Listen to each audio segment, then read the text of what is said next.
Friends, welcome back. तो friends, अभी का वीडियो है कोहली की कप्तानी जाने के पीछे क्या है वजह। विराट कोहली, रोहित शर्मा, सौरव गंगोली। चलो देखते हैं भैया क्या है वजह। तो वीडियो शुरू करते हैं। पर वीडियो शुरू करने से पहले अगर आप चैनल पर नए हो और आपने अभी तक सब्सक्राइब नहीं किया है तो जल्दी से पहले सब्सक्राइब के बाद में बेल आइकन को क्लिक कर लो ताकि आपको हमारे सारे न्यू वीडियोस की नोटिफिकेशन मिल जाए जैसे हम अपलोड करें। अगर आपको वीडियो पसंद आता है प्लीज लाइक एंड शेयर। चलिए शुरू करते हैं। भाई साहब अर्ज किया है कि कोहली और रोहित दोनों को ही हम मानते हैं अपना भाई। क्या बात है बउआ भाई, कोहली और रोहित दोनों को ही हम मानते हैं अपना भाई, लेकिन कैप्टेंसी से हटाने से पहले रीजन तो बता देते बीसीसीआई। नमस्ते मैं बउआ और आप देख रहे हैं रंतन।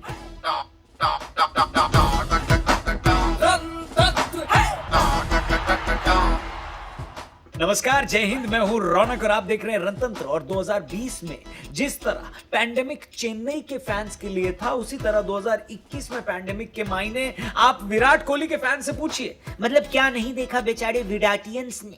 2021 में विराट कोहली के बल्ले से एक भी सेंचुरी नहीं निकली। ऑस्ट्रेलिया में टीम उनकी गैर मौजूदगी में जीती। इसके बाद वर्ल्ड टेस्ट चैंपियनशिप फाइनल में इंडिया को उनकी कप्तानी में हार झेलनी पड़ी। एक बार फिर से आईपीएल में बेंगलुरु ई साला कप नमदे का नारा बुलंद करती नजर आई और उसके ऊपर से विराट कोहली ने बेंगलुरु की कप्तानी छोड़ दी। टी20 वर्ल्ड कप शुरू होने से पहले ही उन्होंने अनाउंस कर दिया कि इसके बाद वे टी20 इंटरनेशनल में भारत की कप्तानी छोड़ देंगे। उनके इस अनाउंस करने के बाद वर्ल्ड कप ने भी इंडिया का साथ छोड़ दिया और टीम सेमीफाइनल में भी नहीं पहुंच पाई।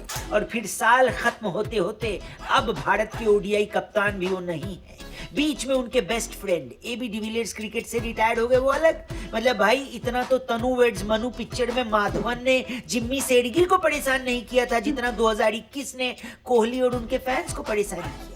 लेकिन हम उम्मीद करते हैं कि 2022 विराट के लिए एक नया सवेरा लेकर आए और हम जैसे विराटियंस उन्हें दोबारा करियर के शिखर पर देख पाए। लेकिन फिलहाल जो बात पच नहीं पा रही है वो ये है कि विराट की कप्तानी चली गई। देखिए, विराट भारतीय क्रिकेट के दिग्गज हैं, ये बात कोई नहीं नकार सकता। इस सदी में सचिन और महेंद्र सिंह धोनी के अलावा बस वही हैं जिनका भौकाल जनता के बीच कटा है। ऐसे में सब यही उम्मीद कर रहे थे कि वो बतौर भारतीय कप्तान अपना फेयरवेल मैच तो खेलेंगे ही।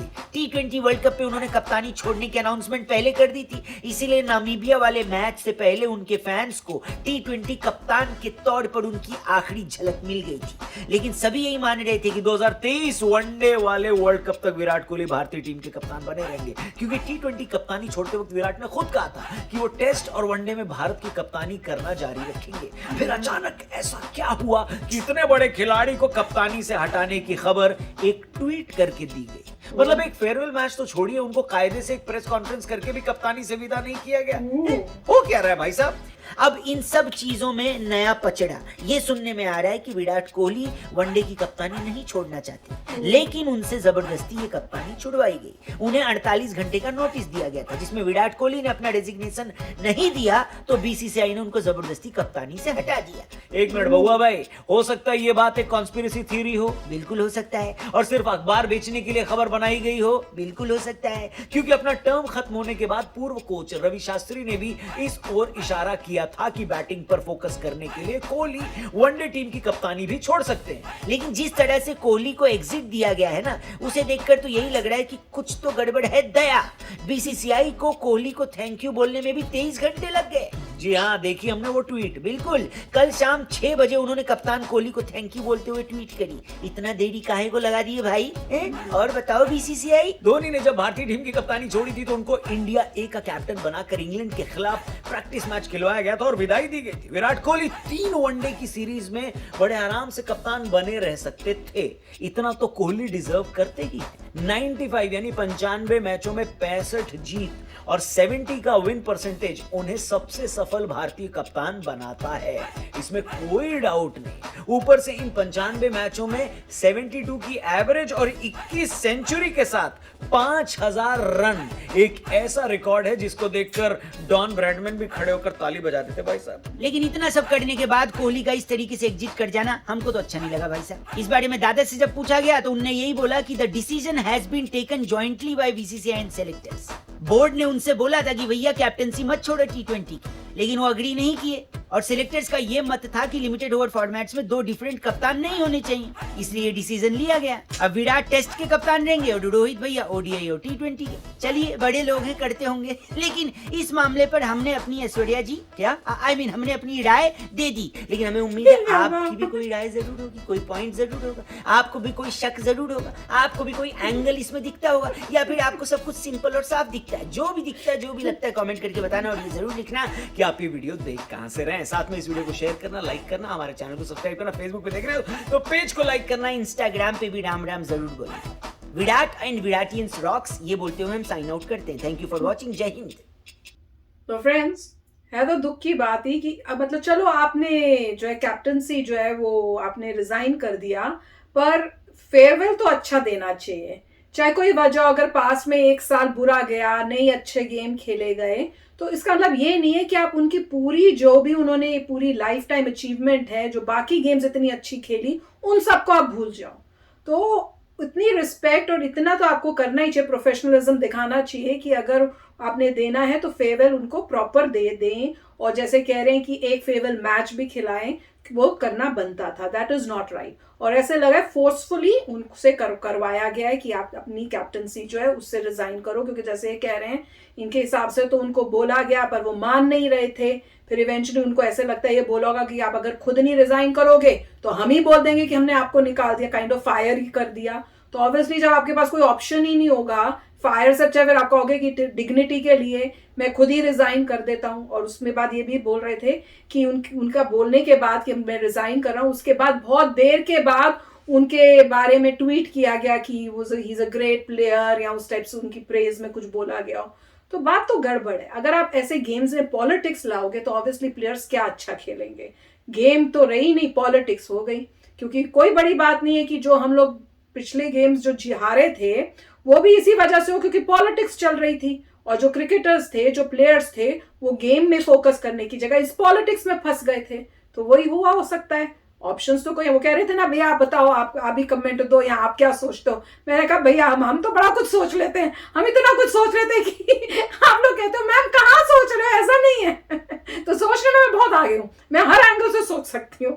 पर जो भी है he is a great player. तो उनको फेयरवेल और उनको जब उन्होंने रिजाइन किया चाहे किसी भी वजह से, उनको बहुत प्यार से और उस टाइप से डिग्निटी वे से उनको फेयरवेल देनी चाहिए थी।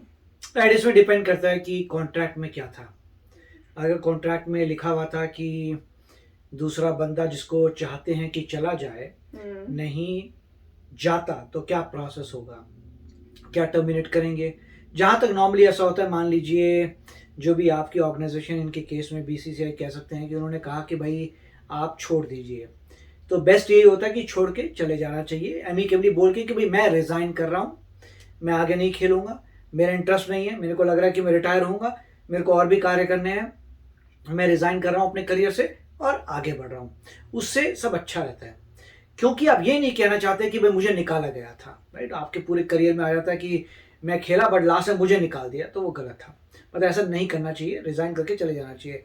अब जो है हमें पता नहीं है क्या हुआ था, हमें पता नहीं है कि क्या बीसीसीआई ने उनको निकाला है या उन्होंने खुद बोला कि मैं रिजाइन नहीं करूंगा, या फिर किसी को पता नहीं चलेगा। तो पॉइंट ये है, मगर क्योंकि उन्होंने सिर्फ ट्वीट करके बोला है कि भाई इनका खत्म हो गया कैप्टनसी, तो इससे जो है आप कह सकते हैं कि कुछ मतलब ऐसा कुछ हुआ है, कोई बातचीत हुई है जो अच्छी नहीं गई, कुछ आपस में फ्रिक्शन हुई है, क्योंकि अगर ना फेयरवेल मैच मिला तो उसका मतलब कुछ सिचुएशन यहां तक पहुंच गई थी कि दोनों एग्रीमेंट में नहीं आ पाए। क्योंकि एग्रीमेंट में नहीं आए तो आपको रिजल्ट नजर आ रहा है कि ये रिजल्ट हुआ है। तो ठीक है, मतलब हमें पता नहीं चलेगा, मगर ये है कि दोनों अपनी तरफ से ये होगा कि भाई हम तो बोल रहे हैं कि ये सही है, दूसरा बंदा बोल रहा नहीं मेरे हिसाब से वो सही है, तो ये रिजल्ट निकला है। दुख हुआ। अगर फेयरवेल होता तो लोगों को बहुत अच्छा लगता, बट जो भी है मेरे ख्याल से पता चल रहा है कि नॉर्मली कॉन्ट्रैक्ट्स इतने सॉलिड होते हैं कि प्लेयर ज्यादा नहीं कर सकता। पावर हमेशा जो ऑर्गेनाइजेशन है उसी के पास पावर होती है, क्योंकि आप जो है उस ऑर्गेनाइजेशन के लिए खेल रहे हैं। उनके अंडर ही हो काइंड ऑफ। आप उनके अंडर, आप चाहे जितना पैसा बना लीजिए, कुछ करा लीजिए, मगर जो ऑर्गेनाइजेशन के अंडर हैं आप, ऑर्गेनाइजेशन आपसे भी ज्यादा बना रही है, तो इसलिए जो है आप ज्यादा भिड़ नहीं सकते अपनी ऑर्गेनाइजेशन से। और उनके पास भी नॉर्मली रीजंस होंगे कि ये रीजंस हैं, इसके अकॉर्डिंग हम आपको जाने को बोल रहे हैं। तो अच्छा वीडियो था। यस फ्रेंड्स, तो आप भी शेयर करना अपने थॉट्स, आपको क्या लगता है, ठीक है ना। तो चलो चलते हैं, मिलेंगे नेक्स्ट वीडियो में बहुत ही जल्द। Till then take care and bye bye. तो अगर आप मेरे इस चैनल पे नए हो तो जल्दी से सब्सक्राइब के बटन को हिट करो और बेल आइकन को क्लिक करो, ताकि आपको मेरा जब नया वीडियो मैं लगाऊं आपको उसके बारे में जल्दी से पता चल जाए।